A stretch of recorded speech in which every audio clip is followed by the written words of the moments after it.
ডিসিপ্লিনটা কি দেখার কিটা করতে হয় প্রতিবাদী সবাই একটা হইব এটা সরকার সরাই দিন না সরাই দিন টোটালি সরকার সরাই দিন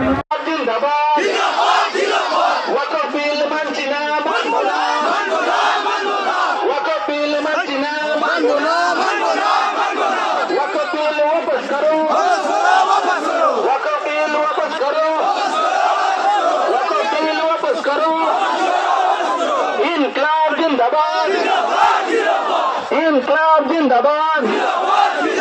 वक्फ बिल वापस करो वक्फ बिल वापस करो नाइले हमारे आंदोलन चलছে চলবে नाइले हमारे आंदोलन चलছে চলবে वक्फ बिल মানছি না মানব না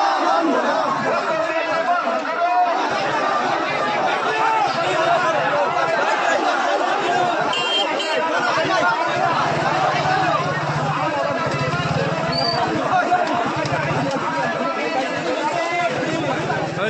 বন্ধ করো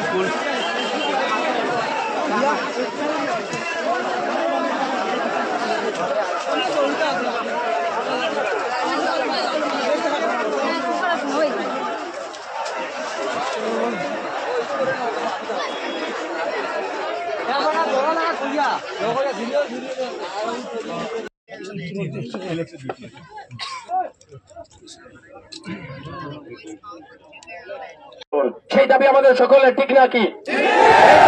সকলে আমাদের সেই দাবি মানতে হবে সেই বিল প্রত্যাহার করতে হবে সম্পত্তি আবার ওয়াকফ বোর্ডের কাছে ফিরিয়ে দিতে হবে যতক্ষণ পর্যন্ত ভারত সরকার সেই আইনকে ভঙ্গ না করবে এই আইন বাতিল যতক্ষণ পর্যন্ত না করবে আমরা শান্তি সম্প্রীতি বজায় রেখে দেশের আইন মেনে সংবিধান মেনে আমাদের সংগ্রাম চালিয়ে যাব এবং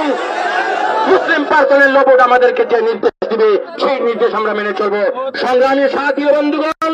যতক্ষণ পর্যন্ত এই আইন বাতিল করা না হবে ততক্ষণ পর্যন্ত আপনারা এই আন্দোলন থেকে পিছপা হবেন না যতক্ষণ পর্যন্ত সেই বিল বাতিল না করা হবে ততক্ষণ পর্যন্ত আমরা আমাদের সংগ্রাম আমরা আমাদের দাবি চালিয়ে যাব কোনো অবস্থাতে আমরা পিছপা হব না আমি সরকারের কাছে অনুরোধ করছি অনতি বিলম্বে এবং পরবর্তীতে রাষ্ট্রপতি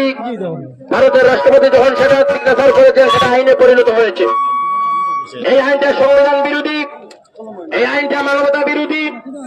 এই আইনের বিপক্ষে যেভাবে ভারতবর্ষের জাতি ধর্ম বর্ণ ভাষা নির্বিশেষে মানব সরকার পক্ষকে এই আইন বাতিল করার জন্য দাবি জানাচ্ছে তদ্রূপভাবে আমরা কাঠিগড় সমষ্টির বৃহত্তর বিহারা এবং আশপাশ বিভিন্ন জীবের মানুষ একত্রিত হয়ে আমরা এই বিলের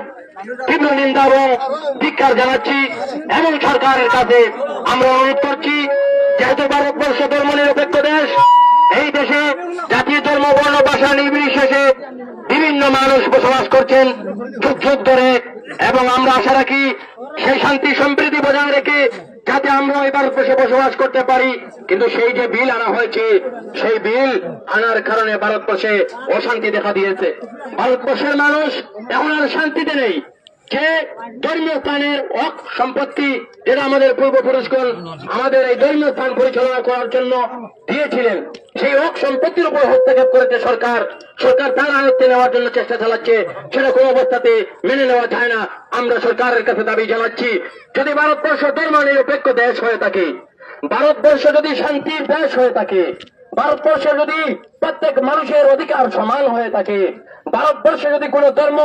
প্রধান ধর্ম না হয়ে থাকে, তাহলে আপনি